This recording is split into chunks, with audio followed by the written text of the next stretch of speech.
We'll call the work session for the Lane Regional Air Protection Agency in the order. It's 11:46 and we're at the ARMEPA headquarters. The work session was scheduled to have any discussion about the materials that you received and requested from the last meeting, and answer any questions you have of staff about the program to make an informed decision during the regular session. So with that, Suzanne, do you have any opening remarks or no?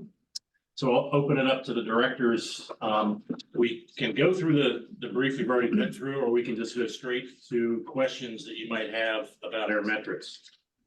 Any druthers from the directors? Or you think?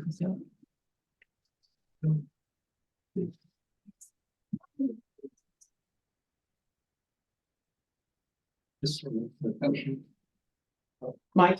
Could I just jump in? Yeah, Mike, go ahead. Sorry. So I've kind of read through the information. I really appreciate the in-depth detail.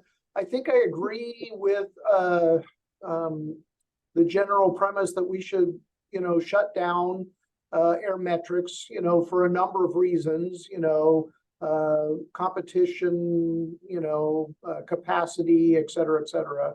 I think the direction I would prefer to go would be to manage the warranties ourselves, allocate whatever, if we need to hire a part-time person or do that with our staff, throughout the calendar year 24, so that we can manage those warranties. And that's, I think, the direction that I would go. I'm certainly open to listening to, counter views, but I think that's kind of my 2 cents on that. Let me ask the staff about the managing the warranties. Is that a something Yeah, that you would like to do? You support? Lance and I. I don't like to do it, but we could do that. Yeah. I mean, Warranties have been fairly limited over the years, basically mostly just batteries that you have to replace to send to somebody, so. and what would the alternative be is that when you were able to sell it, you asked them to do the warranty or? Yeah, or the one of the other alternatives is there's a local company, former employee that has basically built samplers similar to that they've offered to take over kind of the warranty status and the day-to-day, answering emails and phones to maybe, make some use of the inventory we have on the shelves right now. And it benefits them because they provide some of the parts and they've, so they have some parts on the shelves that they would like us to use too, but so that's another option, but Mike's option is valid. Okay. Before we go any further, I'd like to, I think you all got the email from Dave Lovell about his druthers with Airmetrics. If anyone did not get that, let me know and I can, well, basically what he says is he supports divesting of Airmetrics. In his opinion, he thinks it's time.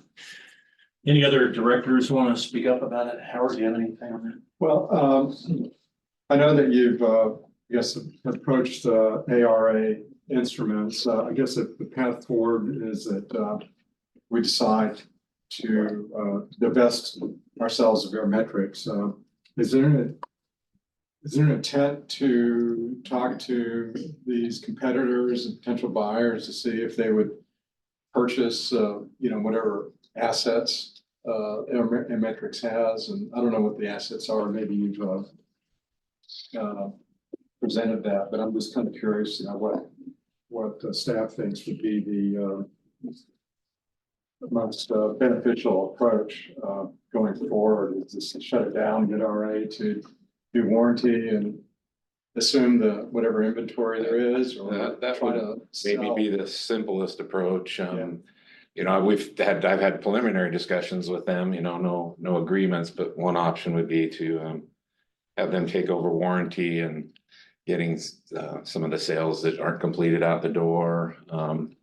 And then continue maybe through the end of the calendar year, trying to use up some of our inventory.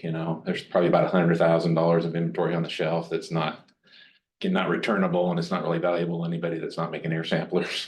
Right. And so that would be an option. And then in that 6 or 7 months, there's also the option that they may decide, okay, it's worth for us to buy that inventory and just close things out. And during that time, they would build the sampler and we would still get some profit from that sampler, they would probably take Trinidad's place as far as the cost of an employee, but then there would still be some money that would come back to El Rapa. But if you just wanted to close the door and us hold the warranty, we, at the end of the warranty's life, we could just sell the inventory that's sitting there. And then not do any more, not take any more orders. At the moment, there's a possibility of some open POs that were sent, but nothing confirmed. We've asked them to hold off. So we'll complete the 12 samplers. They should be done by tomorrow that are guaranteed to be sold. So that's an option as well. So I think there's a question in my mind beyond the kind of the tangible assets. I think there's some intangible assets to Aerometrics as well, the brand name, the customer list, the website. So I think the question is, and kind of piggybacking on what Howard asked, is it likely that those are valuable to a third party, and is it worthwhile to try to sell those? So To one of the, I know you've got 4 or 5 companies. yeah, listed we here. ran that question through our legal counsel because the patent is expired. Mhm. We have no rights to the name. So you could deem a value of what the list is worth and put it up for sale. You could put it up for sale and just have it open bid and have it like a closed bid, and the highest bidder just wins. Because we don't have the patent and stuff, you're almost selling a ghost. Because there's nothing for them to hold on to. They're just getting, 200 names basically, or 200-ish names. Yes, there might be. So value that's, to that. yeah, so, and then if you add, you add what the left of the inventory that's sitting there and they take the warranty. Yeah. I mean, you could get some value from that, and that is an option too. Or could we engage a business broker or a banker to run that process for us? I think it kind of depends on Oh, for doing the open bid for selling the assets. Yeah. I could find out what would be the most effective and cheapest option for how to put it out there for bid to sell, yeah. And we legally can sell it. There's no obligation because the time is lagged from using federal dollars. So I've also made Okay. those announced to make sure we're safe in that area. There's no area that restricts us. There's no ties to how it was originally developed. So you can sell it. Does Jenny have anything to add to that from our? I guess the only thing I would say is that if I was looking, I wouldn't buy it. Just because there is no trademark or patent. So from a business perspective, you would be like, it's just a customer list. And because it's mainly governments, as far as I'm aware, it's not anything that you couldn't probably find online. Howard, you have a comment? Yeah, as far as the cash reserves that Aerometrics has, what is it, 1.3 as a rough estimate for right now. So if Aerometrics, the decision is made to close it down, it's clear legally that those assets would become El Rapa's assets. It wouldn't go to the county or anything else. 100% goes to the general fund. Okay. And then general fund is used as you And we want had a to use it. legal opinion or. Yes, I ran that by legal counsel as well, double checked the ORS. I even have the ORS that gives us that authority. Okay. Yes, I did all that too. Matt or Dylan, any comments, questions? No, it seems pretty straightforward. The management team unanimously suggests that Aerometrics be closed within the current fiscal year. Who makes up that management team? It is Lance, me, Max, Colleen, and Jenny and Travis. Yeah, my brain stopped because like people's faces were missing. Yes, we left Trinidad out of all of this. He helped us collect the data, and he's excused himself from everything else from there, and has not even attended the last 3 managers meetings, so that he's separated from it. Okay, well, from my read, the status, it's underwater. Moving the dollars to the general fund it's palatable, and I recognize that it's encouraged. So I don't have any further questions or consternation about this. Thanks, Matt. And Dylan, anything? Yeah, I was just gonna say I'm inclined to agree with Matt and to defer to the management team and the expertise of the other directors here today. Yeah, this is not my area of expertise, and just want to appreciate all of the thinking that's gone into where we are so far. Mike, anything more? Yeah, I was just gonna say, in my initial comments, I assumed we would, sell off whatever inventory. So certainly want to do that. I'm not opposed to, working with that other organization and or trying to sell whatever value and, the name is in the list, but I wouldn't spend any money trying to do that. But if there's an, effort, that doesn't cost to try to garner some more revenue, I certainly am not opposed. But yes, absolutely at a minimum, once those warranties are up, I would want to, divest ourselves of the inventory. Thanks, Mike. Anything else in the room before we close it out? Okay, if there's no more discussion, I think we have to wait till the scheduled start time. So you got 15 minutes to get some lunch or whatever you're gonna do. And then we'll reconvene the regular session back at 12:15, right? Okay, thanks, everybody. Brian, do you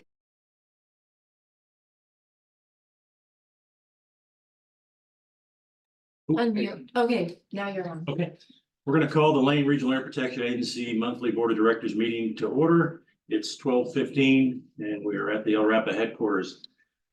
First, order of business is to see if there are any adjustments to the agenda. Do any of the directors have any adjustments they'd like to recommend to the agenda? Staff? Travis, you want to wait on Susanna for this? I don't think she had any changes. Yeah, I don't think she's gonna have any changes to the agenda. Okay, then we will move on to item 3, and that's public participation, time limited to 3 minutes per speaker. A is going to be, first is going to be comments on an item on today's agenda. We have no public in the room. Are there any public online that would like to make a comment for items on today's agenda? We did have, Yeah, look but like she just potentially one disappeared. person who was as an attendee, but they just dropped off. As soon as we, Yeah. yeah, sweet. Okay, hearing nothing, we'll move on to the part B, which is comments on a topic not included on today's agenda. The only thing I would like to say is that we gave you those little cups for all day with the Yeah, rock. I appreciate it. Thank you. So we have them for you when we see you. Matt, did you have something? Yeah, if someone was here to provide public comment and had dropped off because of a technological issue, or whatever the case may be, I would just ask that at the conclusion or near the conclusion of our meeting, if there's anyone rejoining who may want to provide public comment. That's a great idea, Matt. If you can remind me if I forget, please. Thanks. All right, on to item 4, which is comments from board members. Do any board members have any comments they'd like to make?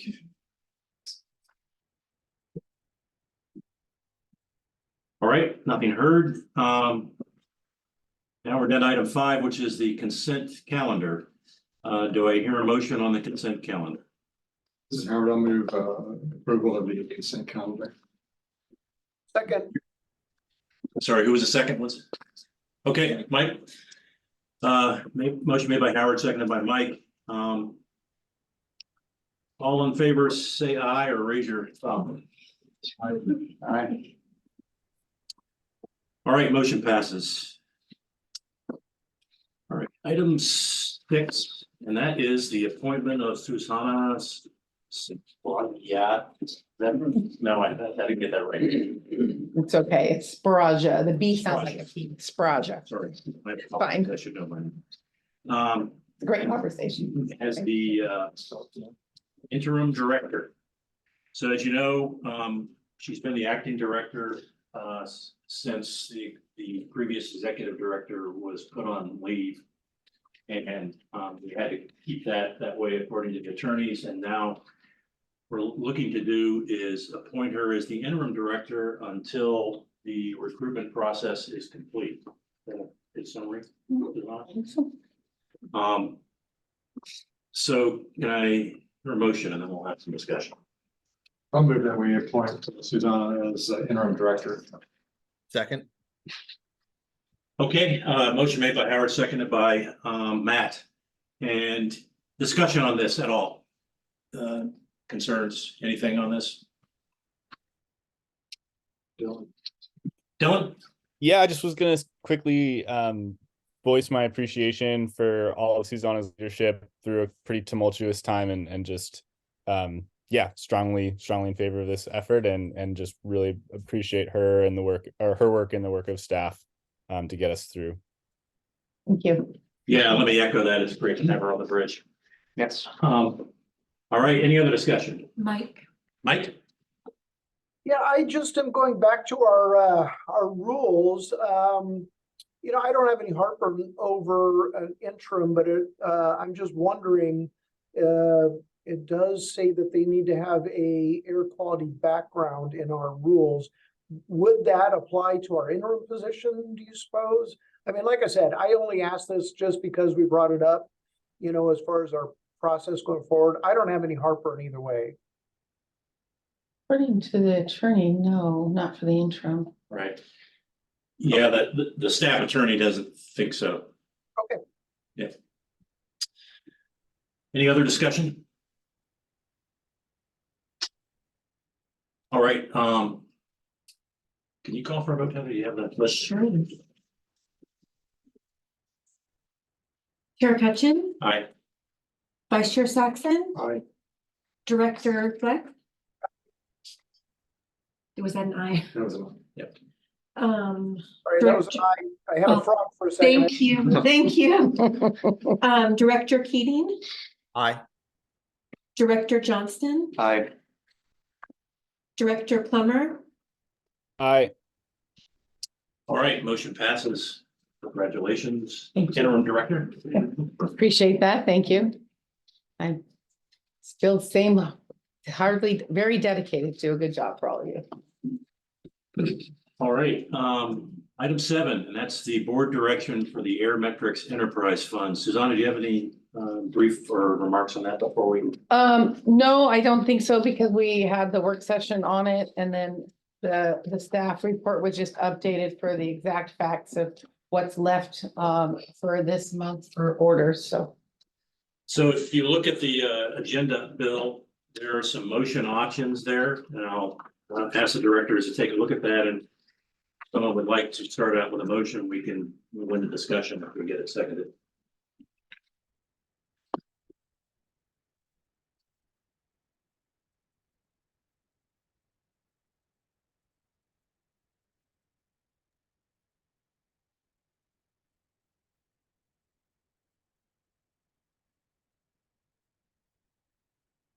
So I'd make a motion if it's okay. I think I want to modify just a little bit based on our conversation earlier.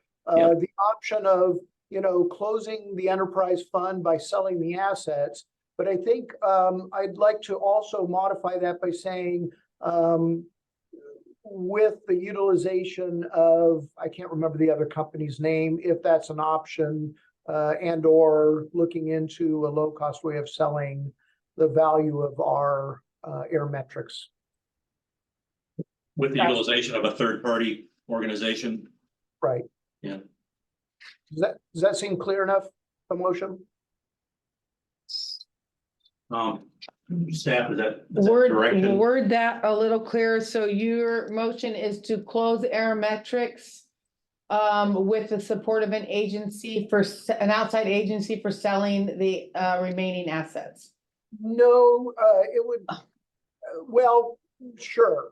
So selling the assets, what I'm trying to get at is we need to manage those, you know, warranties. And so either we do that ourselves or with another organization. And once all of those are done, I would like us to sell off our assets in whatever manner is appropriate, and or the value of our name brand.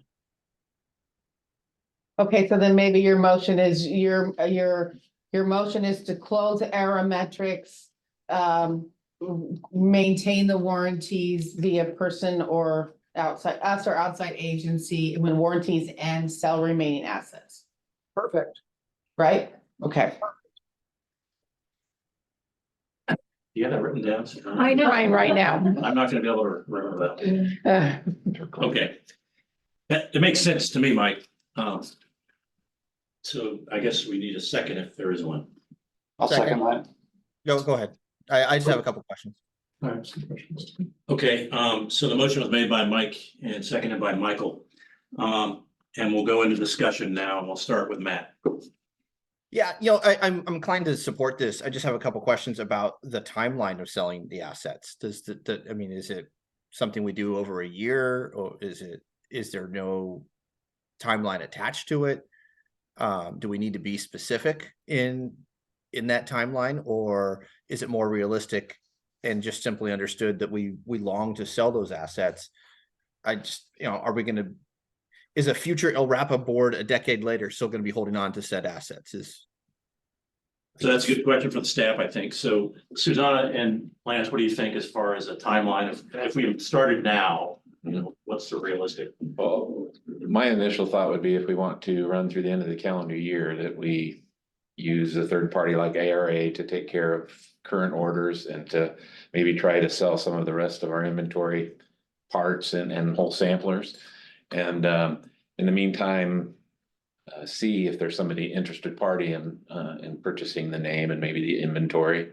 ARA has even mentioned some interest in that if things go well, they don't want to buy a bunch of inventory, take the risk themselves, but there may be other parties and kind of do a small search for who would be interested parties in purchasing things, but I don't know if that answers the question. I think I got off track on myself there.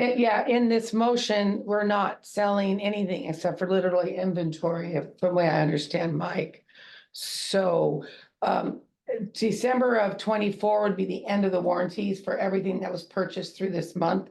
So, you'd either sell off whatever was left, or you can save enough parts that you think you might need, because our warranties are pretty limited and generally they're just batteries, and we're sitting on 200 something batteries.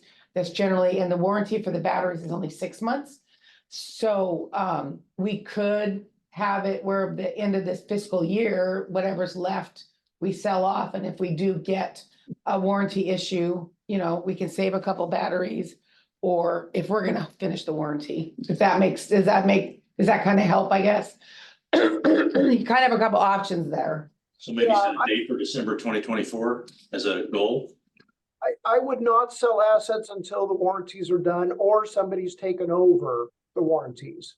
I mean, Okay. we don't want to just hold a few and then have to purchase more to manage warranties. So, and I would sell all of it. I would not just do inventory. Whatever value we can get from Aerometrics, I would sell. So maybe there's an opportunity for an update 1 year from now. Yes, when we would expect it would be completely liquidated and closed. And unless the other company chooses to take the warranties and purchase what's left, and they just take the whole thing in one swoop. Yeah. So the most efficient method possible that staff can choose. Yeah.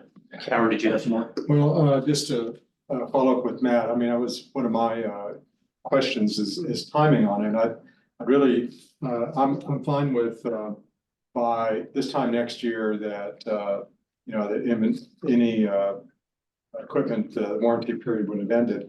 But it was my understanding that you still had parts inventories to assemble some additional monitors, and I don't know how many those are.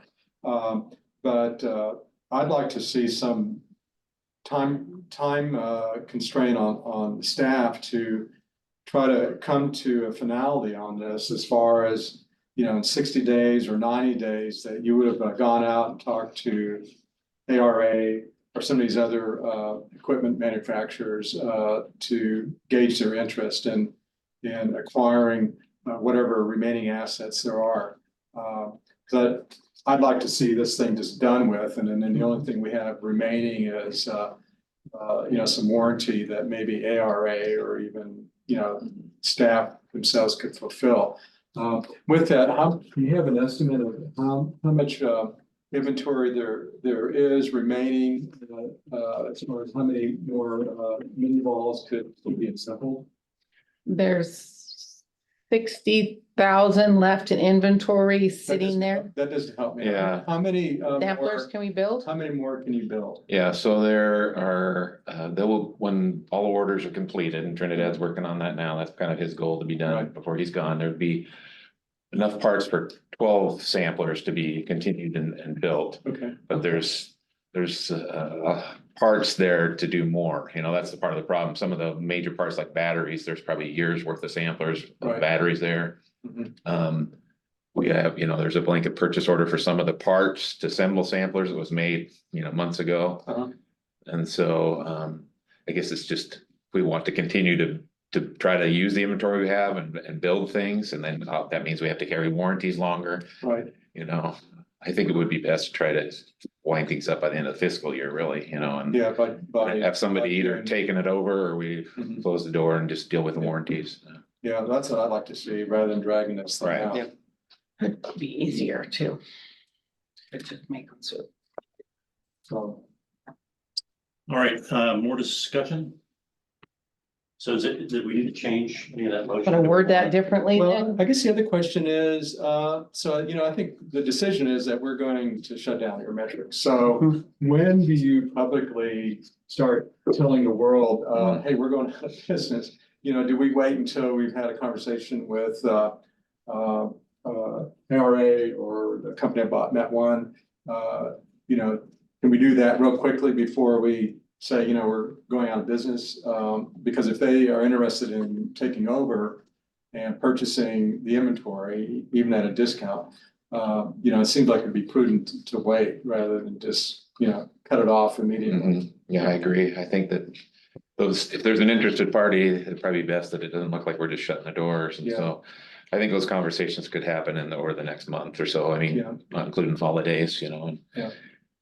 and come up with some kind of plan that maybe we present at the next board meeting. So maybe, as far as the motion, I'm okay with that, with this, if you will, the legislative history, the discussion here as far as going forward, because, I think there's at least some value. I mean, I don't know about client lists, since most of the clients are public, but at least if someone was interested in acquiring, Airmetrics, at least they would know who your customers were, so it's not like it's not worthless. I mean, it is worth something. So, anyway. So Suzanne, can you just repeat the motion? So Okay, so he said to close Aerometrics, and La Rapa or an outside agency would complete the warranties, and at the end of the warranties, sell the remaining assets.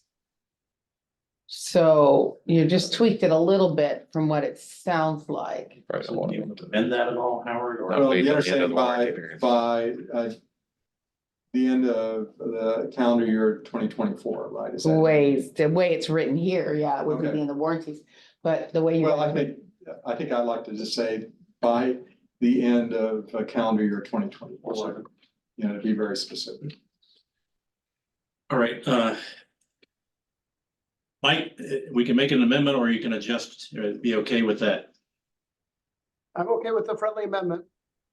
Okay, Okay, so I'm just adding that we will sell the remaining assets by December of 2024. might be okay with the second there.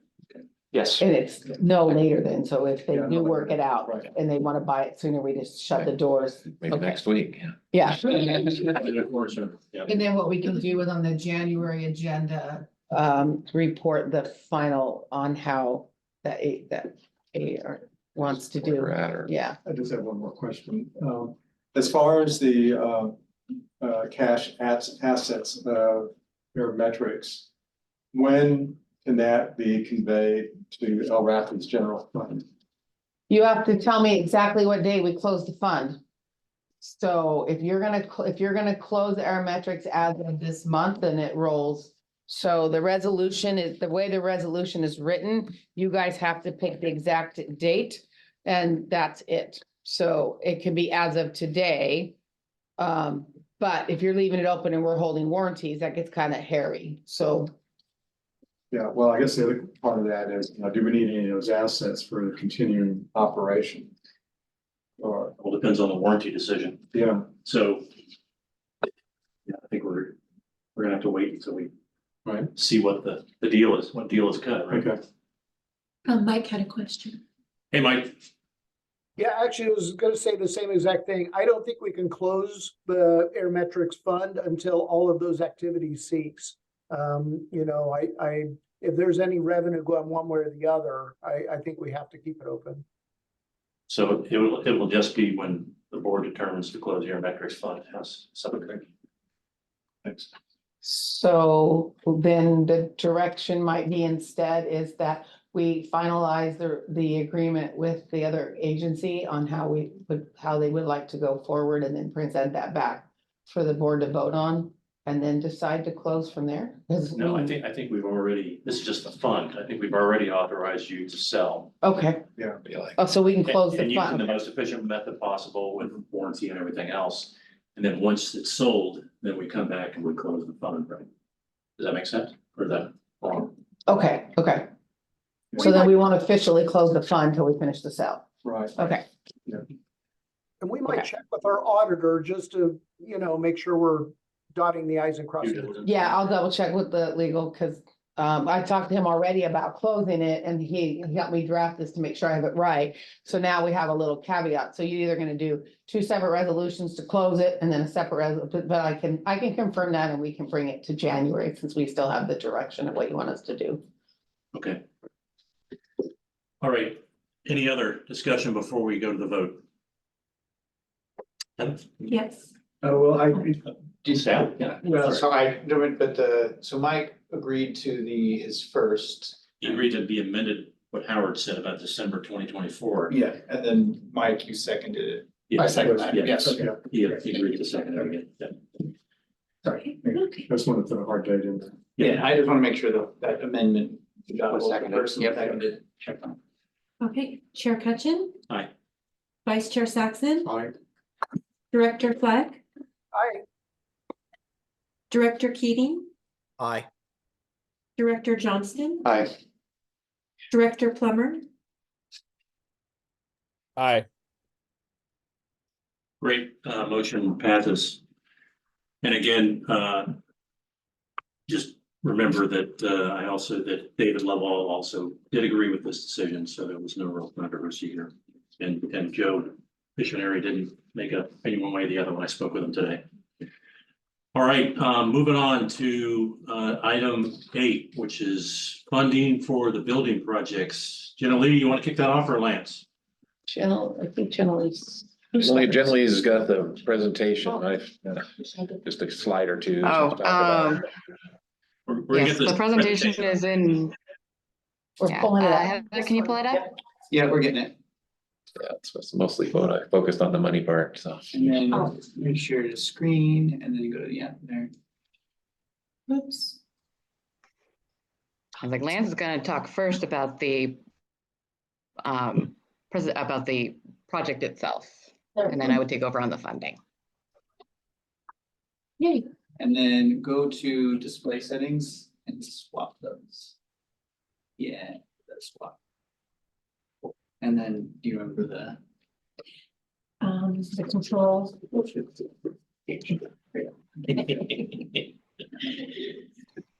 We're all set, Jenna Lee. All right, I thought Lance was gonna open actually and Oh, talk sure, about sure, I what can the start project things off. I mean, entails. So I guess probably most of you remember in July, we brought the remodel project before the board and described kind of the reasons for it and what we wanted to do. And that's, I think at the time, the board was generally agreeable, but wanted to make sure we could pay for it, which is a good thing to think about. And so most of this presentation will be focused on our funding options and how to pay for it. But first, you can go to the next slide. We just want to remind board of some of the reasons we're doing this. I mean, those that have been in the building can see how dated things are and the needs we have for things that are up on this slide. I'm not gonna go through all of them, but initially it started because we needed to update our HVAC, and there were some other just carpet and worn out items issues. And as we were going through that conversation, realized maybe we better take a bigger picture look. And so we did do that at GMA, and GMA Architecture went through and did that, some preliminary designs for us. And then at the board meeting, the board approved us to kind of spend the next batch of money to get better estimates and some further design plans. And that has happened. So I know that most of the staff is excited to have someplace that's a little more friendly to work and a little brighter and more up to date. And then there's just needs that don't necessarily aren't just for the morale of the staff. There's just maintenance things that need to be taken care of. You know, the building we moved into in 1999 hasn't really had anything major done to it. So, and then as we do those things, a lot of like the ADA laws that now exist, we can bring bathrooms and stuff up to code and aisleways and workspaces so that we meet ADA compliance and a lot of those things. And so, so now we're back to talk about money. So I'll hand this back off to Jenny Lee. She's looked into some of the options for our financing. One question, Lance. Sure. How long ago did the idea initially hatch? The beginning of this year, This you year? know, yeah, Yeah, You were talking about the building project before I was hired. yeah, we think. I've been here since the end. of well, yeah, February. there was an initial plan before COVID. Another architecture company drove some things at the plans, and they seemed real expensive at the time. Of course, they're just the same price they are now, but and we're doing less, but and so that was kind of shelved, and we just came back to it when we realized we need to do these other things, so. Okay. Generally, All right, well, the initially proposed timeline was different than this. It has shifted slightly because we are a little bit later than we expected. But as of today, we would move into, if you guys approve our funding, into looking for bids. If you want to go ahead to the next slide. So this is actually where I was going to take over. Sorry.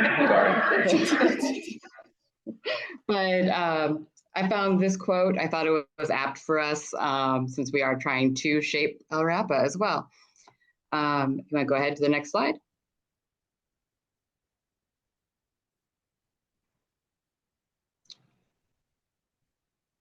Okay, so the full estimate range is from 987,000 to 1,070,000. We know that this is a large sum of money, especially in the current interest rate environment. So we did look into seeing if we could do phases, but with ever increasing labor and construction costs, kicking the can down the road would increase the costs. And after running some rough numbers, it would probably take less than 3.5% to break even in interest rates in the future to complete it. Next slide.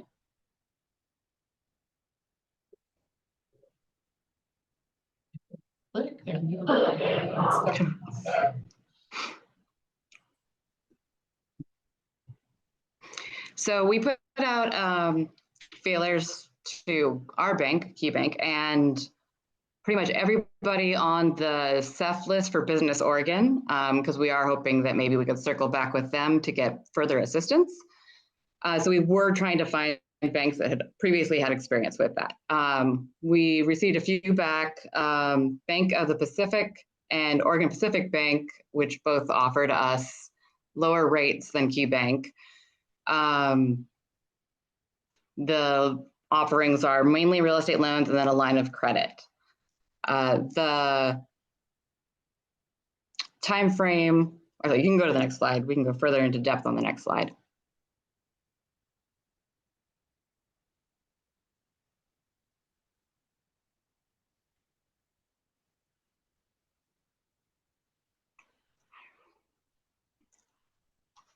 So I created an Excel amortization calculator and I have plugged these numbers into the forecast. Roughly, I have about 75,000 a year put away that would keep us very comfortable over the next 5 years, which means that KeyBank is essentially just out of the running as far as the financials go, but they are who we're currently banking with. We are looking at spending some of our own money first. So we're looking at roughly half or more, because again, the interest rates current environment currently is very high. Bank of the Pacific is at between 7 and 7.25. They did offer that if we were willing to tie up a lot of our liquidity, they could go as low as, I think it was 6.8. But it would be quite a bit of our liquidity, and I don't think that many of us would feel very comfortable. Oregon Pacific Bank is currently at 7.06. It is the Bank of Des Moines rate plus 2.5, if I remember correctly. And they offered us both a real estate loan over 25 years and a line of credit. The real estate loan and the line of credit are currently probably our best bets financially, while the interest expense would be longer because the time frame is longer. The annual cost to El Rapa would be way lower and would keep us much more comfortable as far as our reserves go. The line of credit is also the project after 3 years would need to be converted into a real estate loan, or we would need to pay it off. However, it would be a great thing to keep without the project in the future as a further reserve, just to have in the background. Next slide, please.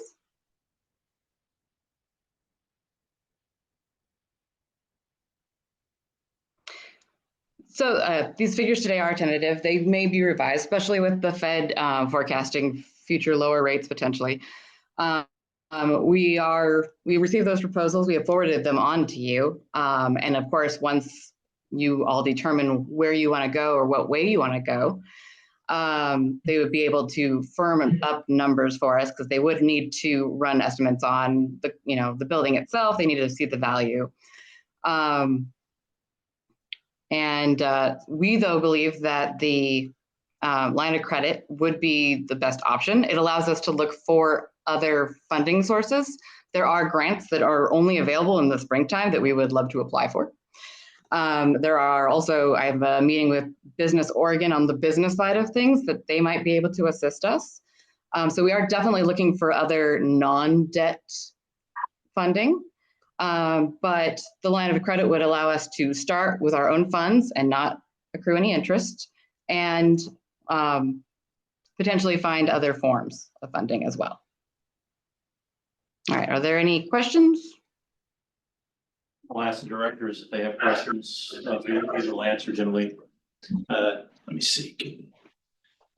I can't see. You control H. And you can stop sharing. Matt, looks like you raised your hand. Yeah, thanks. I appreciate this. Are we locked in with the design that was shared with this board by our previous executive director? That I guess there were several design options or opportunities. One of them had the entrance or proposed new entrance to the building seemingly off where the alleyway is on the north side of the building. And I can't recall if we had approved a design yet. And I bring it up only because one of the other design pieces that I remember that I recall significantly reduced the tree canopy coverage that was in the front of El Rapa. Some beautiful trees there, and I'm concerned about cutting into said trees. So are we set on the actual design of the piece is my first question. Yeah. Go ahead, Lance. Yeah, Matt, this is Lance. we're not tied to that design. That's kind of a preliminary design that we've as a management team have kind of agreed upon. We can still make changes. There's been no final plans haven't been drawn up to make bids yet. That requires approval of the board to move forward. As far as trees, Matt, that was part of the landscaping project, and if you came to the office today, some of those trees are already gone now, but they will be replaced. The trees that were removed were sweet gums, which are kind of a nasty tree. In fact, Springfield wouldn't let us plant them if we wanted to today. But those trees have been removed and will be replaced with some new trees. The nice big juniper or cedar that's out there was left, and trees that were and so these were just trees that were causing problems with sidewalks, and they were lifting up the concrete on the sidewalk. So we got to replace some of that. But so I guess that was kind of a two-part answer to your question. The landscaping project that's kind of separate is now moving forward. And that first part of that was those trees were removed this last week. Okay, thanks. And the other piece, and forgive my ignorance on this, I assume it's zoned for residential and commercial. Is that accurate? Yeah, yes, I believe so. Was there any ever conversation of including a housing element in addition to the office space that may open up streams of funding that might not otherwise be available? We've talked about putting a door to the outside to the meeting room, that we can make that available for the community to use or rent. Residential aspects, none that I know of, just making that meeting room available. Okay. Okay. We have unofficially had our neighbor here come talk to us about buying their property. There's a house across the alley from us, but I don't think we've had any serious discussions about that. We need to spend our money other places, but They want a bigger yard and they want to buy it. They're trying to sell their property to us. Is that what I'm hearing, right? well, it was just, I think, a walk through the door, talk to the front desk thing. You know, they saw us working on our parking lot and some of the landscaping, wondered if we'd be interested, but there's been no discussions or anything, so. Okay, thanks. Mike Fleck. So, and I guess just for clarification, I know Matt was asking about it looks like in this design that the entryway is still in the front. Is that correct? Yeah, it's in the front. It's pretty much where it is. It might shift a little bit. But it's in pretty much the same location. Maybe there was discussion about that outside door to the meeting room, and maybe that's where the thought of the entrance being changed is, but the main entrance will still be there in the front, so. No, that sounds great.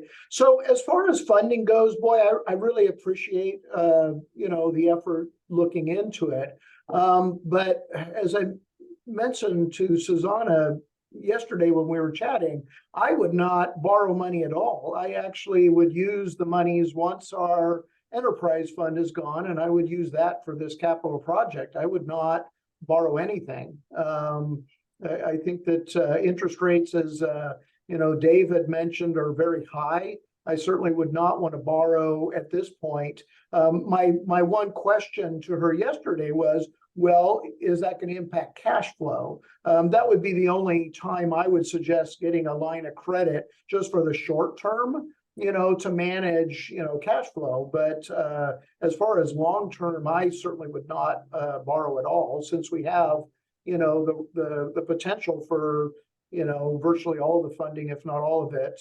with the end of the enterprise fund. Jenna Lee, do you want to speak to the ending fund balance for the cash flow piece of Mike's question? It would, using the funds in total right now is entirely possible. I think that the additional reserves that we have by holding on to it, or at least half of it, which is why I was recommending that we spend at least half of it out of our own pocket. But having those reserves on hand, I think, would make El Rapids future much more comfortable as far as those funds are there if there's an emergency. And if it is go ahead, sir. Oh, I'm sorry, but borrowing money in reserve doesn't make any sense to me. And if I remember right, we have about $1 million of our own general fund reserve. Isn't that what I understood? Isn't that correct? Yeah, yeah, the general fund I is, think that is roughly correct. yes, right on them. So we still have $1 million in reserve in our general fund, and we'd be using, you know, the funds from the Aerometrics fund to actually pay for this. So I just don't see, you know, any need, you know, like I said, unless there was some sort of cash flow issue and as a short term, I would not borrow, to be honest. That's just my 2 cents.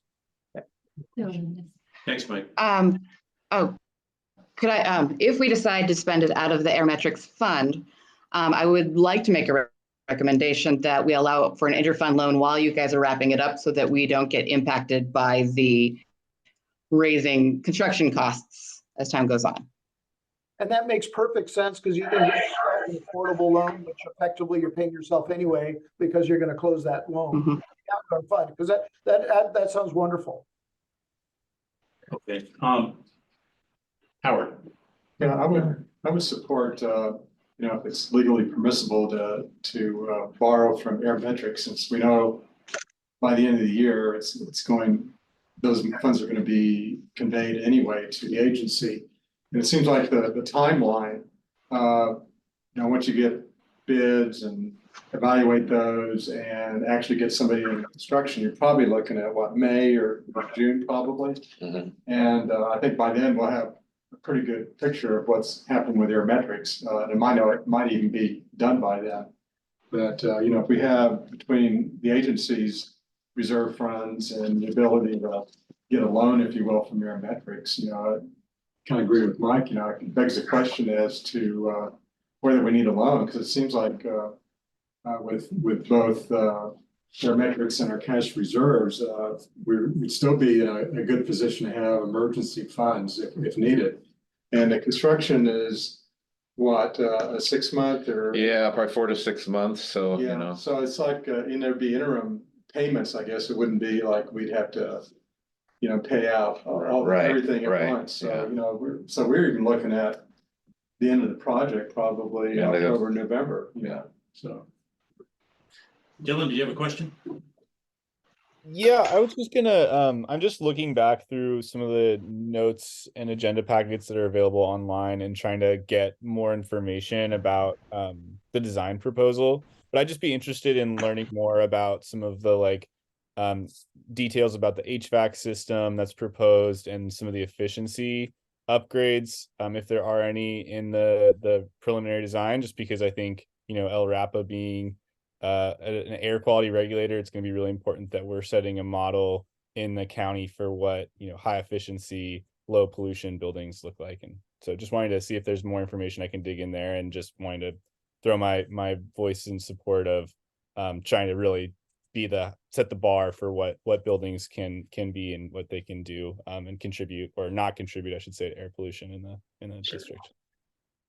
Sure, there's the latest cost estimates where they drilled down more, and I'm not sure if the board has the latest cost estimate. We can get that to you. It has details about HVAC, and you know, there are a lot of the, you know, heat pump type units, so some of them the ductless kind of things for certain areas, but we're trying to do as much as that we can in a remodel, you know, and not from the ground up. So, but we'll make sure that the board has access to those documents. And you don't use natural gas either, so. No natural gas here, so. And that latest update on the cost estimate was in what they sent out on Tuesday, that I didn't get to till this morning. Oh, But yeah. but yeah, that email Tuesday included that cost estimate, the most up to date one. Yeah. Great, and I'm happy to spare the rest of the board, you know, the dirty details of this, but I just like to get into some of these. No, I'm glad you do. Any questions? Remind me, maybe it's Jenna Lee or Susanna. I know in a municipality, if you do an interfund loan, it has to be paid back the next fiscal year. You can stretch it out over years.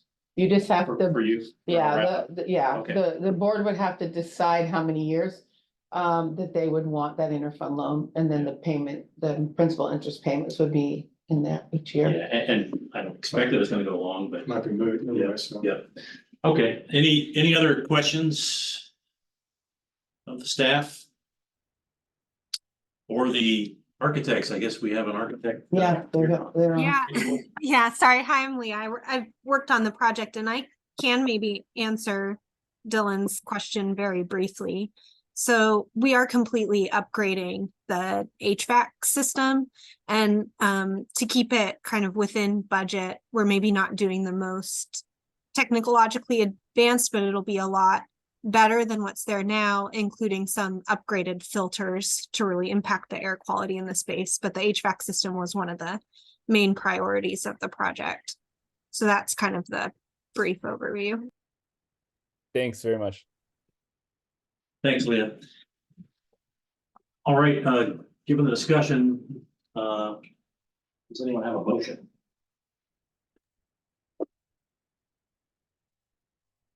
Mr. Chair, I'll move that, I'll just go with motion one, approve moving forward with the building project. Second. Is that Matt? Yep. All right, motion made by Mike, seconded by Matt. Any discussion on that motion? Well, do we need to have some comment as to funding or how it's gonna be funded, or is that a decision to be made later, or? They Well, have- go ahead, Mike. Oh, I'm sorry, they have it as a second motion. I just wasn't gonna make the second motion and Oh, okay. use the reserves. I don't know if we need a motion to do that, to do an interfund loan. I'm happy to amend the motion if you think that's appropriate. To do something along the lines of approve to move forward with the building project to be funded internally.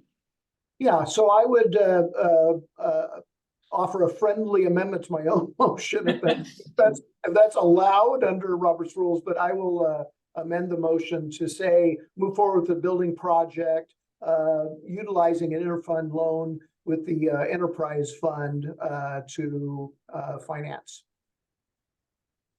Okay, we'll say you withdrew your motion and restated it. To approve moving forward with the building project, using an interfund loan from the Aerometrics Enterprise Fund. That sound good to you, Mike? Okay. And Matt, you okay with that as a seconder? Yeah. Okay. And staff, any concerns with that motion? Any other discussion on the motion? All right, Tanner. Yeah, I have a one small kudos. Okay, I'm really thrilled that we're not cutting into the parking lot and doing what I see on this side of the river often, which is to completely ignore common sense setback standards. I agree. You're welcome. I agree. All right. Okay. Chair Hutchin, Aye. Vice Chair Saxon, Aye. Director Fleck. Aye. Director Keating, Aye. Director Johnston, Aye. Director Plummer. Aye. All right, motion passes unanimously and we've got that motion annotated. Yeah. Yeah, Okay. I think so. Thanks for all the information. It's very helpful. Yeah, thank you, Lance. And good luck in Italy. getting some loan or getting some grants. We're not giving up. Yeah, that's good news for you. Yeah, thank you. All right, on to, let's see, where are we? 9. And that is recruitment for the director position. Is that right? Yes. Yeah. Is there an agenda bill on that? There's a what? Is there an agenda bill on that particular item? Motion.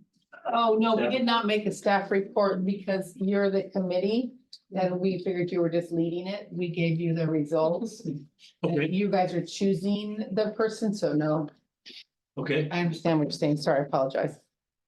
Let me pull up my Travis, you still, Oh. it was in your email, wasn't it? Yes, I can actually do that. If We you- put it up let me- there? Yeah. I can Yeah. pull it up. Give me a second. I'll do it. Yeah, I'm gonna. Like, they're all showing it, which is super nice. So, directors, hopefully you all received, all the packages and scored them. It looked like you had. And Travis, and you should have seen Travis's summary of all the directors and the totals. is there anyone that didn't get that information? So we're gonna pull up the summary sheet, I believe, and see if there's any discussion on it.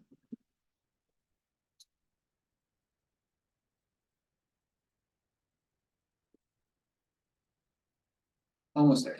Thank you for bearing with Take me. your time. So Brian, could I jump in while he's doing that? Sure. So I did want to mention, out of curiosity, I pulled them up and started looking at the cost, and I'm actually really surprised.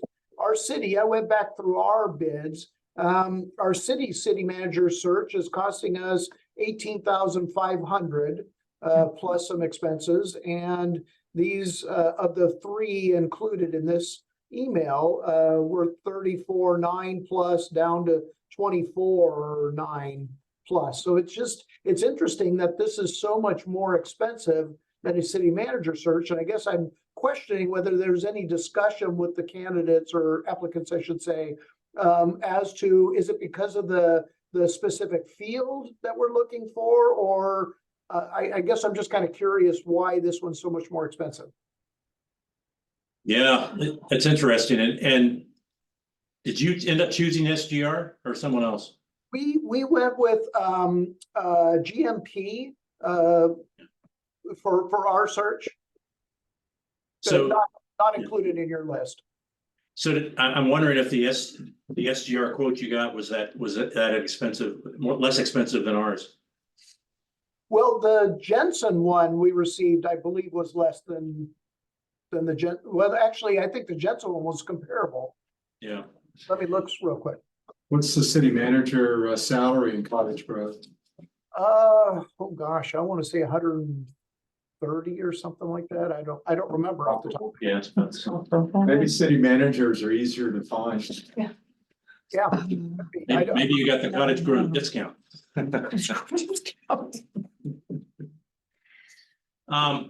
That's interesting. I don't know, Susanna, did you have any direct discussion with any of these So, firms? I'm staying out of this in case I do get to apply for the position, but no, we sent out the RFP and Heather collected and sent it to the people that you saw and collected the data.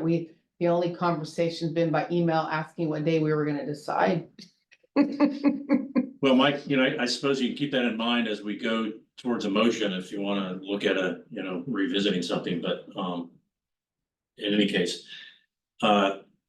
So the scoring's in front of you, if you can all see it. I'm sorry, Dylan, go ahead.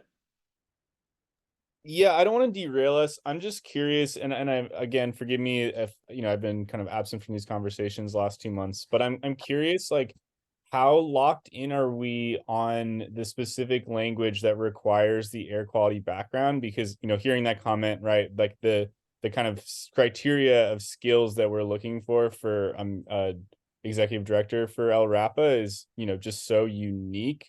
I'm wondering if as we start undertaking a search for a new director, if there is a way that we can change that rule, or just wanting to kind of temperature check the board first on like the desire, and also to what the flexibility is with that. Like, is that a decision that the board could make to retract that qualification requirement?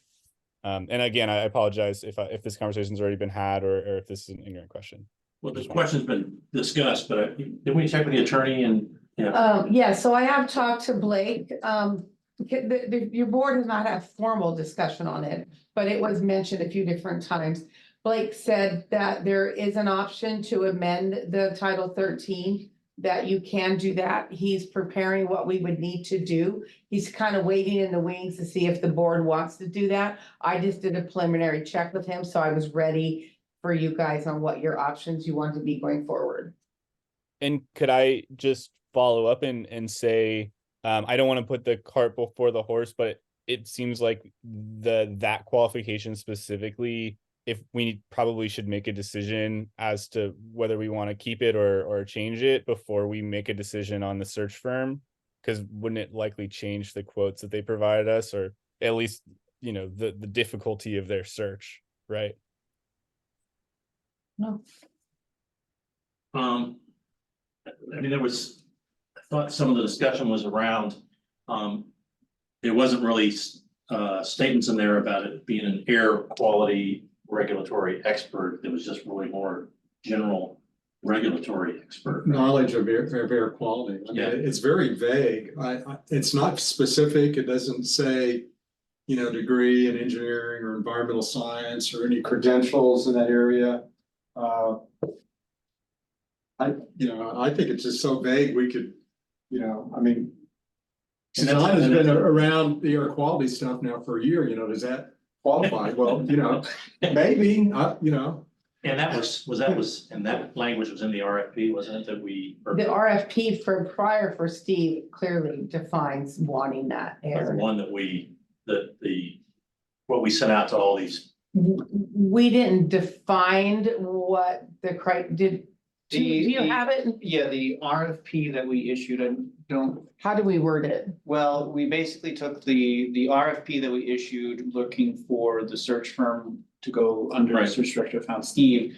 It was the same RFP. It was basically the language that was updated was the dates that was on it. And adding that all staff would be interviewed for asking and all the board. Yeah, Yeah. so, but by and large, it was the same document that was the first time. Yeah, but I don't think it states that it's actual air. I don't think it states that in there. I think it just states that it wants the director for this agency and what the agency is. If I remember correctly. Is it still on the It's list? not on the website because I pulled it down like Oh. yesterday because I was like, this closed November 22nd. I should pull this down by now. So unfortunately, I did pull it down. I could pull it up. So to your question, why he's pulling to confirm, it may not affect the value of what they're charging, Right. but we'll double check the wordage real quick. Well, it's probably just a difficulty of finding someone for an agency like this. You know, Mhm. just because I think the gene pool of potential candidates is pretty small. Unique. Mr. Chair. I'm sorry, yeah, go ahead, Matt. You know, I don't really have an appetite for revising Title 13. I think it's really clear that we as the board shall appoint a director, quote, competent in the field of air pollution control, who shall enforce the provisions of these rules and all orders of the agency. So what the director would execute is pretty clear, but in the I appreciate the subjectivity or flexibility with the language about the person we appoint being, quote, competent in the field of air pollution. I think that gives us great flexibility, and I really don't see a need to go back to the drawing board there. Thanks, Matt. So Susanna, I do have the RFP issued, that we issued. Okay. I can pull it up kind of here. And we mentioned throughout it air quality a couple times, but Oh, none of okay. them in reference to the director itself. So here, if I do a control F for air quality, it pops up a couple times throughout, but those references, let's go back to start. Talking about LRAPA there, still talking about who LRAPA as an agency is, not referencing the director there. Monitor, provide air quality data, air quality to determine, and air quality planning and public Yeah. outreach. So yeah, so nowhere through here do we say in our RFP Right. that we're looking for air quality expertise. Okay. That's what I thought, but Yeah, It's kind of implied. Mike, just because of what we do. Yeah, I'll be honest, we are an air quality agency and I can't imagine us not having somebody with expertise. I mean, you know, when you go to speak to groups and you don't, I'm sorry, this is gonna be one I'm really gonna stick to and hope that everybody else will. We need an air quality professional leading this agency, and I'm gonna have a real hard time, you know, supporting anything other. so I think, and Dylan, correct me if I'm wrong, your thought was that the air quality aspect of it might have driven the price up of the cost of the search. But as we look at it, you know, I think most of the directors would agree that we do need to have someone that has some familiarity with air quality. Go ahead, Dylan. Yeah, I was just gonna say, I think that the kind of discussion around like the subjectivity of interpretation around the title, is it Title 13 description? That totally assuages my concern, because I think absolutely it's important to have someone with some, you know, knowledge and expertise of air quality. I just think that the agency would be best served by someone who had, you know, first and foremost expertise in managing and running an organization to be effective. So that's my personal opinion. I totally hear where you're coming from, Director Fleck and others, about wanting to maintain that. And I just wanted to put that in there, and apologize for derailing. Oh, no need. No, thanks, Dylan. Travis, can you pull up the score sheet one more time? Yeah. And then while I'm doing this, if I can just offer just a little bit of some perspective for myself, I do think that when it comes to the leadership of the organization, someone who has air quality is important, but I also think someone who has an understanding of how a public institution should be ran and administered is a very important, vital asset that I think has not always been present in that position. That would be good if that was. Yeah, I think, you know, with air quality, you gotta have the regulatory would be a plus, the public organization as well as management expertise. So look at the scoring. It looks like Karas was the winner overall. I don't know if that was everyone's first choice. It looks like not everyone's. Matt, go ahead. Question, could you remind me, what was the hiring firm that we worked with 4 years ago? SGR, which It was is SGR. second place. Yeah. Okay, thanks. So let's see, looks like it was Howard, myself, and Jenna Lee and Travis was all their first choice. Could you just give us a brief summary of how this scoring, the methodology here? Was it just 0 to 100, or? It was 0 to 100, and there was some criteria that we were given. There was a that rubric. we used, a rubric Okay. that we used to score them on each of the qualities. Okay. I don't know if anyone wants to speak specifically to any of these as to why they earned number one or didn't earn number one. I can offer some insights for myself. So what jumped out with me with Karas, I think is how you say it, Karas, is they recently hired the Puget Sound Clean Air director. And of all of the search firms up there, really the only one who could have any kind of, was able to speak in any way towards finding someone in that space. I think Karas was the only one that had that history that they could get to. I agree, and plus they're based in Seattle, so they have some familiarity with Pacific Northwest, which I think is important. As opposed to SGR, which is out of Texas. Yeah, and it was close, you know, for me, SGR, I liked SGR, but I mean, they're really hyper-focused on municipalities, city managers, public works directors, that kind of thing. So, and the fact that I think they were the firm used to our last executive director, which obviously here we are. So in any case, any other directors have comments or concerns here? Matt, go ahead, please. It's pretty clear to me. I'm willing to make a motion to advance Karas as the search firm to hire or to engage in the hiring of our new executive director. All right, motion made by Matt, seconded by Howard. Any more discussion on this before we go to a vote from the directors?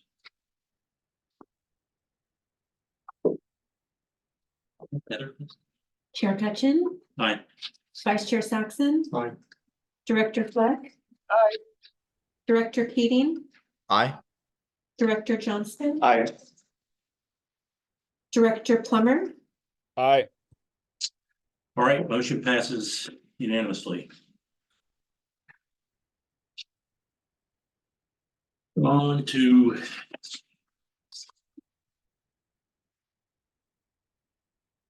item 10, and that's the employee handbook. Susanna? Okay, so this is finally here, which is wonderful. I've been working on it since the day I started. So it's good to have this completed. So this handbook is a combination of the 2013 version, and a portion of the handbook was updated in 22. So this was combined and made adjustments from the 22, and then updating the laws for like Oregon family leave and with some wordage. So I'm not sure if you guys want to just ask the questions, or do you want me to walk through? I apologize, as I was getting my notes, that we had some formatting issues, that a couple of these pages were off on the changes, but hopefully you saw that when you review. So I guess for efficiency, which is the best way you want me to approach your questions? Personally, for me, I think it'd be great if you would just brief the one on significant changes. Okay. Anyone else have a problem with that? Or Mike, go ahead. No, actually, I'm fine. My only questions were, have we had an attorney look it over and or the HR Solutions folks? Yes, so HR Answers is the one that actually put the book together for us with the management team's decisions together on the key changes that took place. Then it went through CIS's legal to make sure we didn't miss anything else that needed to be in there, and then it's brought to you. So yeah, it's been through 3 sets of eyes. If you already have the management team as a whole. For my 2 cents worth, I'm totally fine, but if folks want a deeper dive, I'm also totally okay with that. I did go through it myself, but.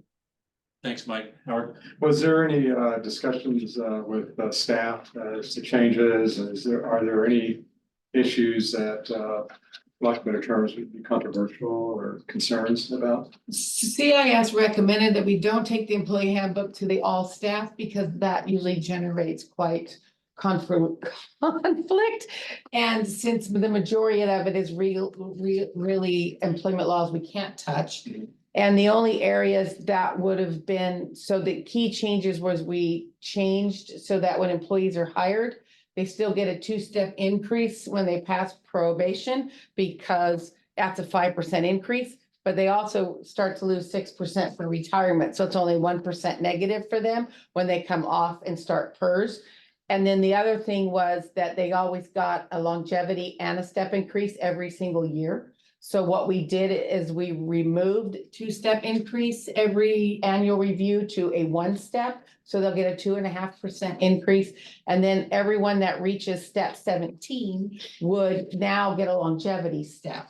So what we did is we put a grandfather clause that the employees that are currently employed who are under step 13, which there is 7 of them, that they would continue to get their 2-step increase up until they hit 13. And then when they hit 17, they get the longevity step. That allowing that kind of slows down the train for how salaries are moved, and then also allows for to stay up with the CPI rate for cost of living, so that our salary schedule doesn't fall behind as quickly because of that. So that was the management team, as we were talking through this, why this would make sense to make that change.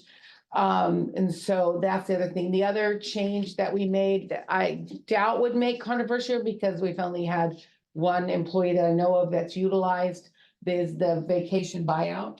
Is at 80 hours, we reduced it to 40, because we want to promote work-life balance. So we want people to use their vacation, and we don't want them to overwork when you get to a fatigue. And we lowered the cap to 600 hours from 800 hours. Because again, we're trying to keep that message. We don't want to overwork you. And then with all the other with that buyout option, we removed the option to buy out your comp time. If you have the non-exempt employees have to work over, they get their comp time hours to utilize. But they don't get to buy those out. They will only get it bought out if they leave the agency, if there's anything left. So we just did some of those main changes. They've always had flex time in the past, so comp time is new, so they've not had that option anyway, even though it would look like it was added in the 22 version. Matt? Matt, go ahead. Yeah, I around this piece, around the merit-based salary adjustment, I think it's page 39 in the proposed adjustment book. That second paragraph, salary adjustment based on merit and longevity is suggested to be scratched. That first sentence, I'm confused on about 1-step or 2-step. And forgive me if I missed it. Do we indicate what exactly the trial period is? Yeah, And how is that first sentence supposed to read? Employees are eligible for is it 1-2-2-step, or is it just eligible for a 2-step merit increase? At the end of the probation, they get a 2-step increase. Okay, so is that At the end of their 6-month probation as a new employee.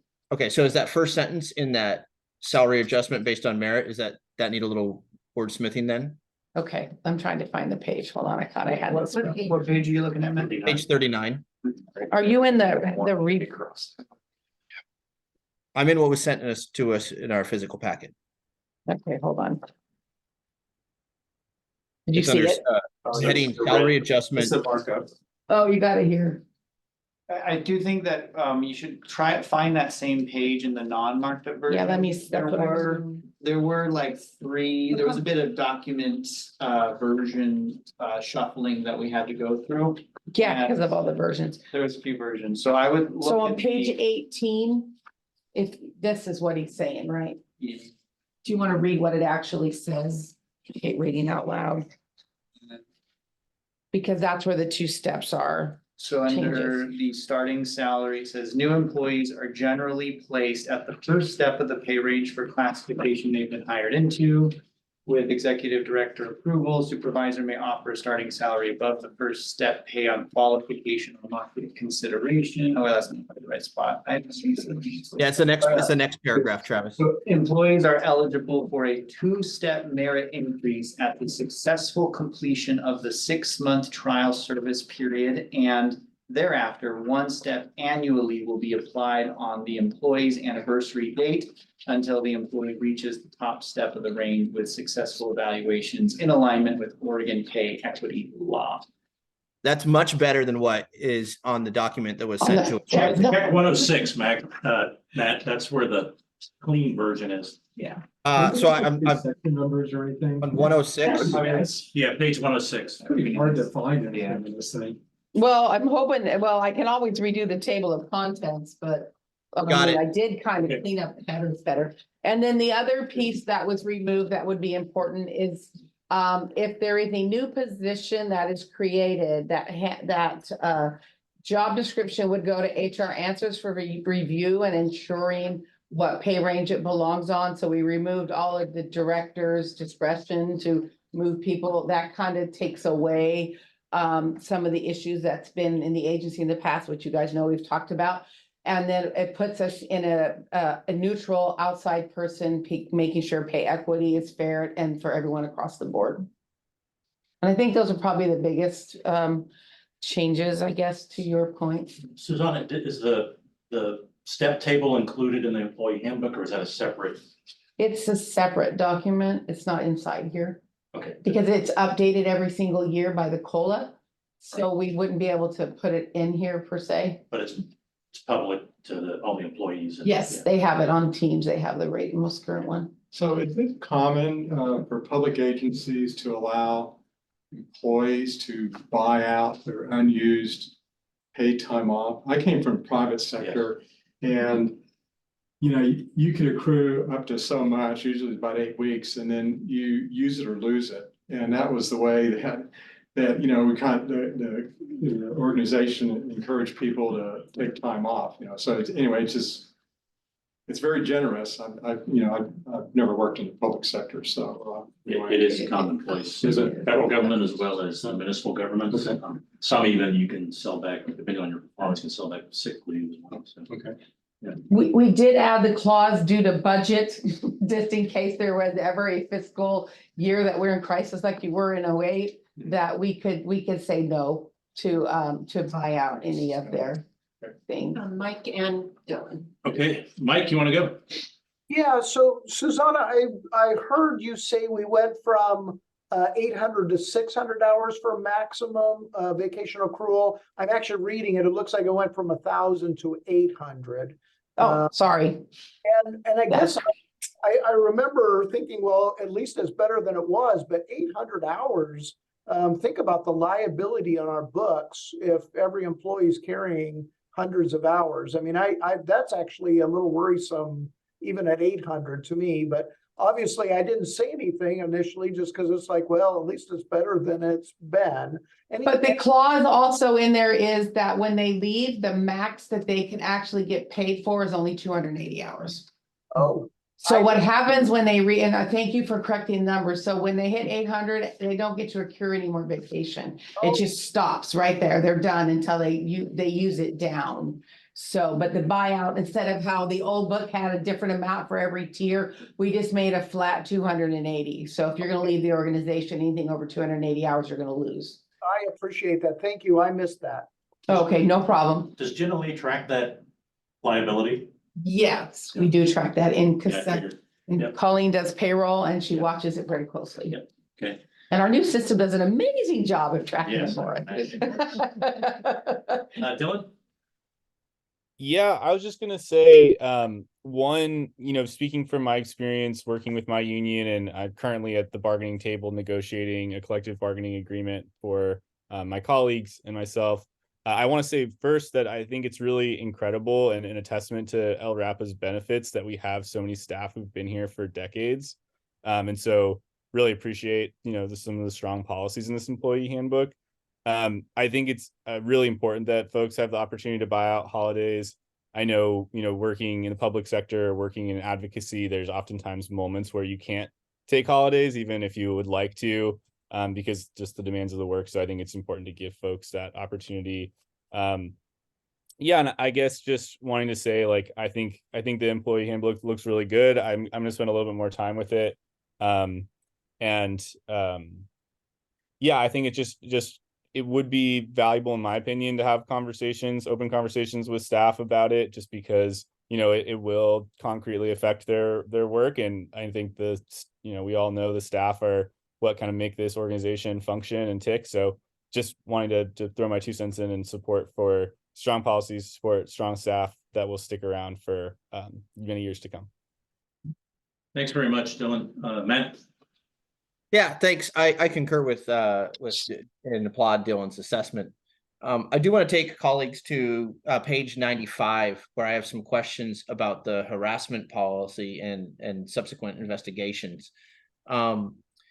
I find it curious that several times throughout this proposed policy, it's indicative that the pieces that are listed are not complete or not an exhaustive list, which I find curious. It would be nice to know kind of precisely what is welcome behavior and what is not, or underscore it appropriately. But I do appreciate that the document indicates that all employees are expected to exercise common sense and refrain from unprofessional conduct. The third bullet point on page 95 is the only one of the half a dozen or so bullet points that says something is prohibited on El Rapa property. I wonder why that is. Why can't displaying racist symbols simply stand on its own as jokes, negative stereotyping, criticizing, negative comments about person's race, etc., exist on their own? I'm wondering why we specify on El Rapa property for that particular racist symbol piece. And then the second question I have, if you go down to investigation and confidentiality, it makes clear that all complaints and reports will be promptly and impartially investigated, but it doesn't say by whom. Can we get some clarification about that piece, please? So for the La Rapa property, I'm not sure that we have, as an agency, even as a government employee, we can tell people what they can do when they're off duty. So, I'm not I sure. understand that, but the So- other pieces arguably do. Okay, So. I mean, that's easy to remove. I'm not exactly I sure. think if you took the El Rapa property off and then put in something in that introductory paragraph that refers to the workplace, Okay, that way it will be obvious that this behavior is not welcome in the workplace. okay, And they can do whatever they want in their house. yeah, okay, that That makes makes, sense, Matt? I think that's cleaner. okay. It's not perfect, but it certainly gets us to a better place. I'm just looking for some consistency there. And that type of behavior, of course, would be abhorrent, but I also recognize the legal constraints that we would fall under. But I just found it curious that was the one bullet point where it made it clear that that was unacceptable on El Rapa property, and you could infer that the other 6 or 7, it's unacceptable anywhere. So, yeah, I guess a case director, does it say it's not workplace? Above it, I guess brings the question is if someone had a racist symbol on their automobile, Oh, what would that be allowed? I don't know. Not when they drive it to the workplace. That's right. this is true, yeah. Yeah, on the street. so So just, I'm gonna remove the La Rapa property and just say workplace anywhere on. But didn't you say Howard in the paragraph above it already kind of states that we could, It didn't specifically say workplace. okay, so maybe finding. This might be a lawyer question. This is Yeah. where I can bring it- ask. I can ask and I'll ask legal counsel to make sure that we word that differently, and then if you guys can still approve the handbook, just adding that with whatever adjustments the legal counsel make on that line. Two-part to Matt's question. What was your Well, we second didn't go to part? the second one yet, though, but I Yeah, just. the second part revolves around the investigation and confidentiality clause that all complaints and reports would promptly and partially investigated. And my question is by whom? Responsible. Well, the Human Resource Department is responsible. It's vague here because, it's gonna be, it could be go to the director as well. So we just didn't clarify that in there, and it might have not in the old one either, but, Or it could be, Could it be- supposed to be an investigator correct. to do that and then report back to the HR. Or Yes. Or the executive director, depending on the level of the complaint. So that leaves us the room to make that decision going forward. The staff know to come to HR with issues. Our director, I mean, you start with your supervisor, and then you go to they understand that process. So, I mean, this is the general rule and expectation. So, but we can add something more if you need it. Just seem like it would be helpful. Does that make sense, Matt? As far as, I'm sorry, you're muted. I don't know what the I don't know what the best course of action would be there, but I'm just longing for more clarification, and I hear you that the human resources would likely lead that impartial investigation. But what if human resources are the ones that are receiving the complaint? That's why the executive So- directors is in there, that, right, in the above paragraph, the complaint procedure. It talks about the employee should bring to the attention of their supervisor, human resources, or director. So the director would be the last stop. So I might understand that one of those 3 would be the quote unquote impartial investigator. It would be the person that leads the effort. The investigator might very well be an outsourced person. Yes. Maybe I'm not gonna let that part hold this up, but if we're gonna put this in front of a lawyer and part of the motion is to approve pending legal review, that's a piece I'd like our legal team to look at too, please. Okay. Michael, In the same section, I just had a question. I'm guessing that the staff has talked quite a bit about this, but the section about the complaint procedure and the protection against retaliation, I think as we've seen that be tested in the real world, do you feel comfortable that as written, this is good? Are there any changes needed to that process, or have you been satisfied with how it's played out? No, I think that's fine how it's played out. And it's strong enough, but still leaves room if we had something more extreme.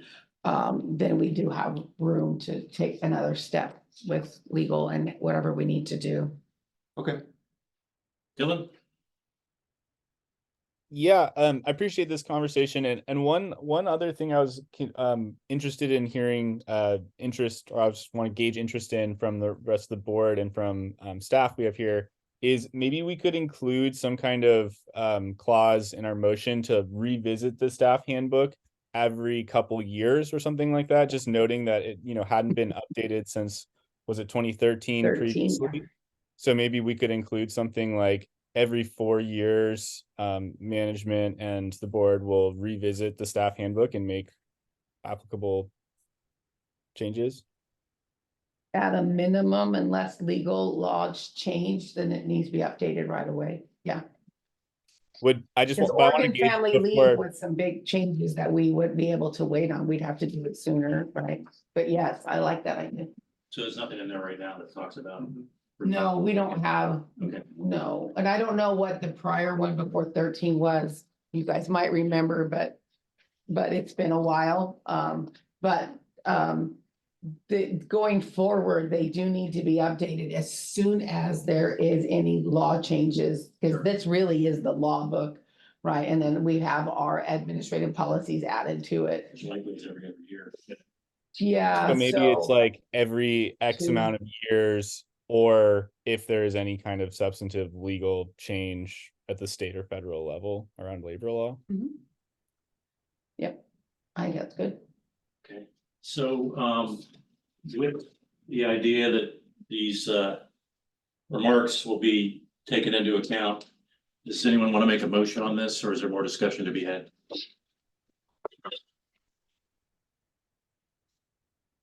I'll make a motion that we approve the draft employee handbook.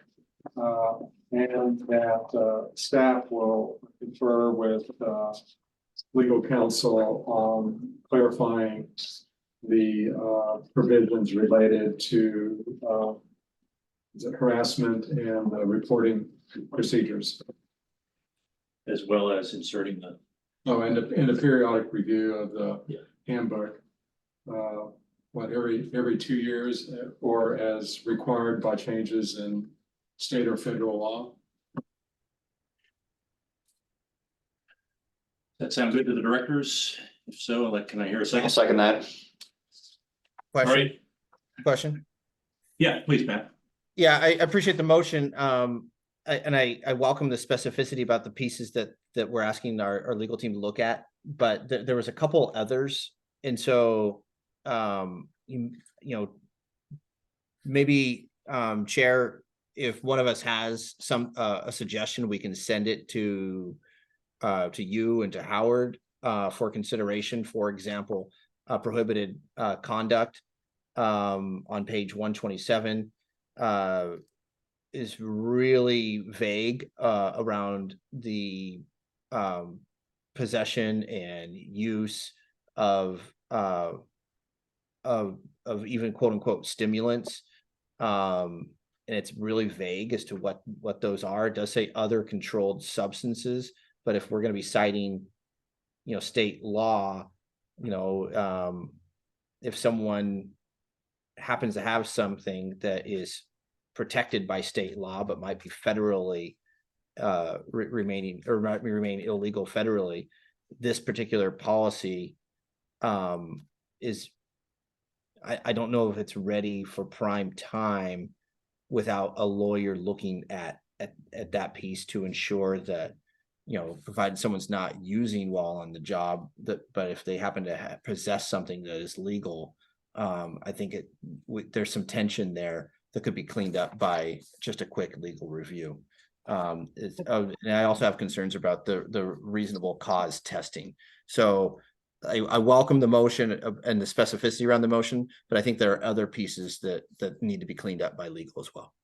Yeah, I understand, Matt, and correct me if I'm wrong, but CIS's attorney did look. Yeah, they did look at this, and that leaves us some room, but we also remember that they drive La Rapa vehicles, so the ability to random test because they're in agency vehicles. But I can recircle those specific things, so they read just that totally on 127 and 95. So Matt, what I'd recommend is that, or and all the directors, if you have specifics like that, please send them to Howard and I and Susanna. And we will make sure that, and please have that done, is 7 days enough for after Christmas, by the new year? Send them to us and we will make sure that they're vetted by an attorney to make sure that we're okay on solid ground. And then I'll forward an email to all of you, their answers for why it is that way, or suggesting something a little more to it. And that way you guys all know what it will have. Okay. So the motion was to approve the employee handbook. I'm sorry, Mike, sorry. I'm not feeling comfortable approving something with this many changes in it. I think this would be something, if this was 1 or 2 items, I'm happy to just say, yep, do it. But I'm thinking from due diligence standpoint, as an example, Matt brought up, marijuana technically is still illegal at the federal level. And so, the lawyer is going to say, yep, we're within our rights to do that. But, that's one of those that we as a board also can weigh in on whether we want to allow that sort of thing or not. The problem with that, of course, is testing that stays in your system forever. So once again, I'm just not feeling comfortable with this level of discussion being approved without a final review. Yeah, I understand, I guess I relied, I'm confident in the CIS team, but in any case, I understand your point there, Michael. Can I ask, is there any urgency around this approval? Is there any? Yes. If it were to not be approved? Yes, because it's sitting on lots of legal changes that are in the new Oregon law, even though we're bound, but there are pieces in here that are important. Changes to the statute that are not yet reflected. That we need this to be approved by, so. So, it was your motion, right? Yeah, I was just going to suggest that if it's agreeable that we could go ahead and approve this and that come back with questions and resolution by the January meeting in case we need to make amendments to the redo it. Employee handbook based on further legal interpretation or suggestions. Or as an alternative, we could table this till January, right? Well, but you were saying that there's maybe some imperative that some provisions need to be. We're already bound by those provisions that the legislature made. We are, Yeah. but we also have made changes and we're interviewing and we just need to get these clarifications clear going forward. There's also, we were already doing 2 paychecks and our old book says 1. So there's just a lot of things that we're already doing that we don't have the full policy approval. If you guys want to wait to January, that is fine. That's fine. I just don't want it to keep dragging out because it's way past when it should have been updated. So I'm fine with that. Matt, go ahead. I was just gonna say, I'm supportive of waiting till January unless there are like really clear legal reasons why we can't. So that's really helpful to get that guidance that it would be helpful, but it doesn't sound like that, pay period is gonna stop. So I'm more comfortable waiting till January.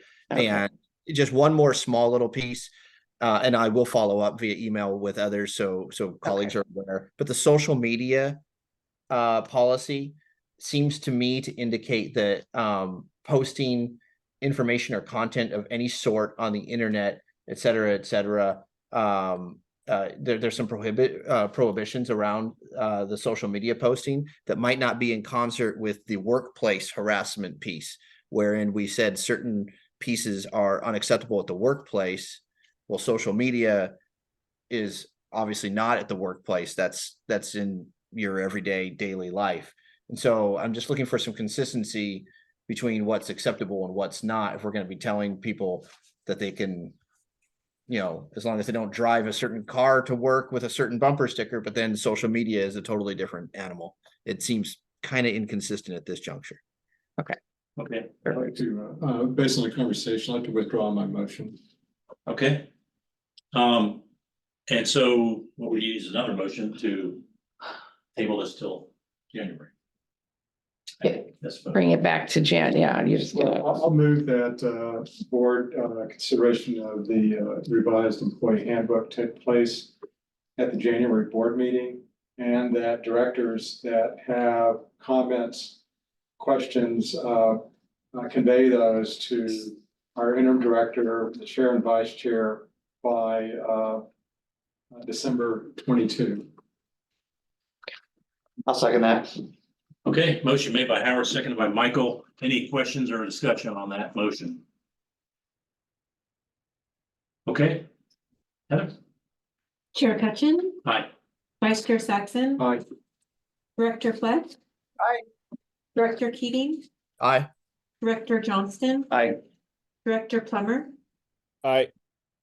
All right, motion passes unanimously. On to item 11, which is Title 47 Outdoor Burning Public Hearing Reschedule Request. Travis? Yeah, so this is me. So an update on the process or review, I guess would be the process. So we have a public hearing that LRAP is doing that is a congruent or a hearing that is at the local level for LRAPA authority.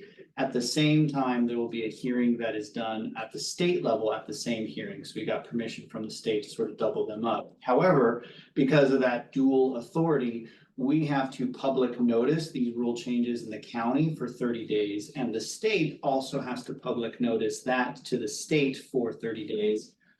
Getting that public noticing on the Secretary of State's website. We have deadlines that we're unable to meet and still incorporate feedback that we have gotten from EPA on this rulemaking package. So the request is, the goal is to bring this hearing or have the hearing instead of in January, to have it in February. But the request to the board is that we are given permission to have the hearing no later than the end of March.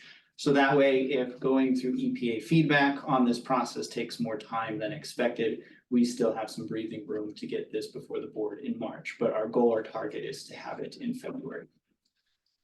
All right, do I hear a motion on this?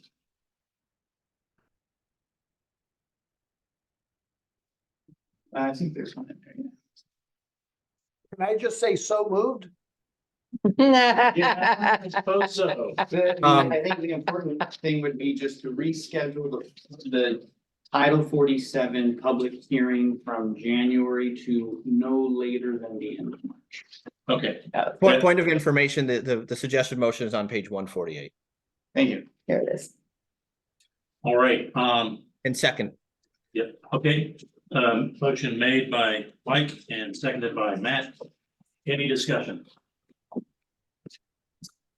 Is the state gonna get concerned about this at all, since we're doing simultaneous hearings on the subject? We're engaged with DEQ on it, and we're going to have a notice of public, like basically the package of what we're doing. That's prepared and ready to go to the state, and so they publish that through their normal Okay. records in terms of if you sign up for DEQ listservs on their public comment, they get that, and that's their outreach approach. So potentially people could be interested in this. That's hard to say at this point. I would think that most of the interest is going to be not from the state, but from the local interest, because it's Lane County Sure. rules. Yeah. If they hear about it through DEQ's avenues than ours, that's great, the more people are hearing about it. But I think a lot of that interest is going to be local. The state walks in lockstep with us on this thing, essentially. Yeah. The timelines. Yes, so we could do it where we do the public hearing on the county level. Then we bring it to Yeah. the state, but then that's two hearings that need to take place, and it's easier to just Okay. have it once. All right, any other questions before we go to a vote? Heather? Chair Cutchin. Aye. Vice Chair Saxon. Aye. Director Fleck. Aye. Director Keating, aye. Director Johnston, Aye. Director Plummer. Aye. All right, motion passed unanimously. Very good, Travis. Back to Matt's concern. Is there any public in the room or on the, or actually on the Zoom that would like to make a public comment? You know, and the person who popped on and then popped off before was actually with GMA Architects. Oh, okay. All right, do I hear a motion to adjourn? Good adjourn. All right, It makes Mike's deadline. yes. Meeting adjourned at 1:53. Thanks directors and thanks staff. for, Thanks, a lot of work everybody. getting done. Thank you all. Great to see you all. Yeah, we got to a lot. Big decisions. This was a heavy meeting. I got it, man.